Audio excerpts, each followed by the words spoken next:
C'est difficile de raconter tout du film. Oui, je sais déjà, voilà, ça m'arrête comme déjà ce moment-là. Vas-y.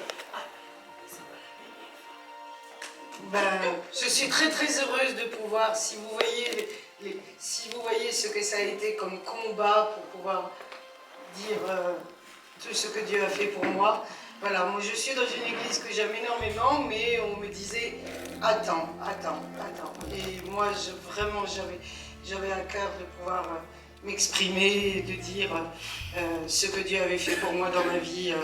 Voilà, alors j'ai vécu un background familial un peu difficile à la DAS avec des parents alcooliques. Alors je me suis cherchée un petit peu dans Dieu, mais sans véritablement le connaître, et en allant, voilà, et en sachant que c'était Jésus, que c'était, comment ça s'appelle, que c'était, qu'aussi loin que je puisse me souvenir, pour moi, ça n'a jamais été le prophète Mahomet, mais plutôt de rencontrer, voilà, que c'était Jésus qui était la solution à mes problèmes. Il y a quelques années, ça a toujours été pour moi une évidence. Et puis, voilà, j'ai vécu ma vie d'enfant un peu difficile. Et puis par la suite, voilà, je me suis retrouvée en foyer de la DAS avec mes frères et sœurs. Et puis par la suite, comme c'est difficile de se construire, on va vers des chemins difficiles, on peut se livrer à des choses répréhensibles. Et puis je me suis livrée à la prostitution pendant 5 ans, de 88 à 93. Et puis Dieu m'a libérée. J'ai aussi vécu le viol. J'ai été violée à l'âge de 11 ans, et puis on m'a, comment ça s'appelle, ça a été un peu compliqué après pour moi par la suite d'aimer un garçon. Pour moi, c'était quand même une chose difficile d'aimer un garçon. Et alors, pendant un bon nombre d'années, j'ai aimé plutôt les filles. Et je me suis cherchée très très longtemps. Et ça a été voilà, un peu difficile de me construire. Et puis, une fois, je suis arrivée dans une ville, à Goussainville, où là, je faisais du stop et je suis tombée sur une femme de pasteur qui m'a dit, voilà, il y a une église là, juste là. Et j'ai rencontré, c'était en 2005, et j'ai rencontré cette église, et puis voilà, et puis ce dimanche-là, j'étais tellement oppressée, tellement envie d'avoir, comment ça s'appelle, avoir l'opportunité de rencontrer Dieu. J'étais tellement, voilà, j'avais tellement envie de partir et de mourir, hein. Je voulais vraiment mourir, je ne voulais pas rester dans cette vie où je n'avais pas, et où j'étais malheureuse, où je me sentais délaissée, où je me sentais perdue. Et là, quand je suis rentrée dans cette église, j'ai dit, je suis ensorcelée.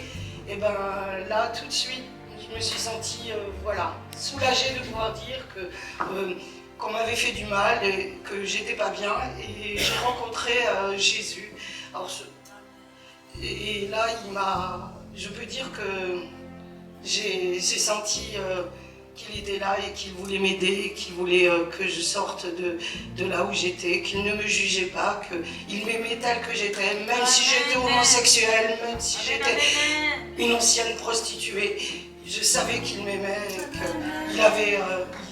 qu'il voulait faire de ma vie quelque chose de beau et d'extraordinaire, et je savais que c'était la seule solution à mes problèmes. Ça a toujours été une évidence que ça pouvait être que ça. Et pendant un bon nombre d'années, je me suis cherchée, j'ai papillonné à droite et à gauche dans les églises. Et là maintenant, je suis dans une église dans laquelle enfin je sers le Seigneur. Amen. Enfin.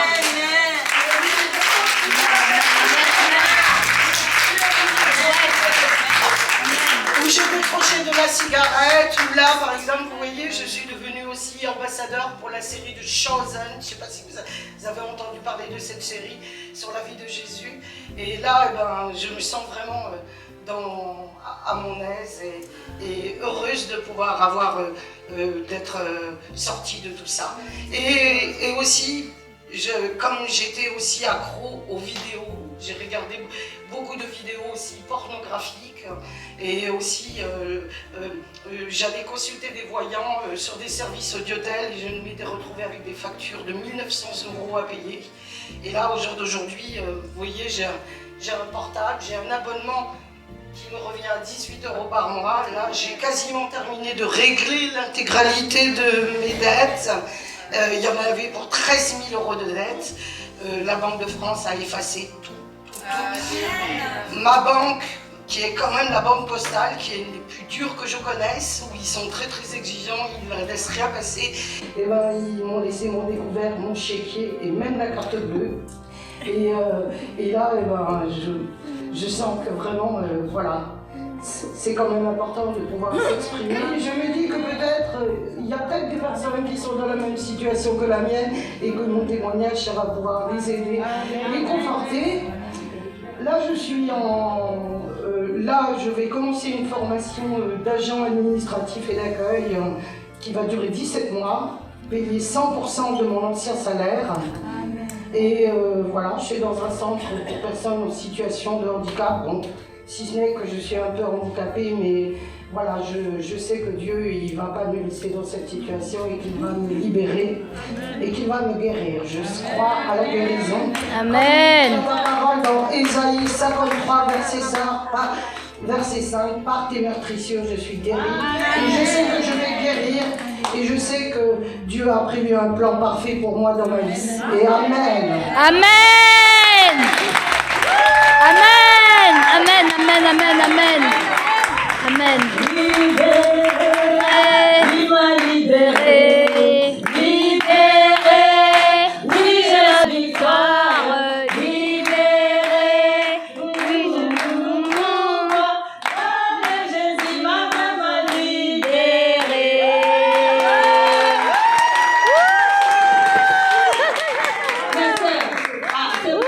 C'est magnifique.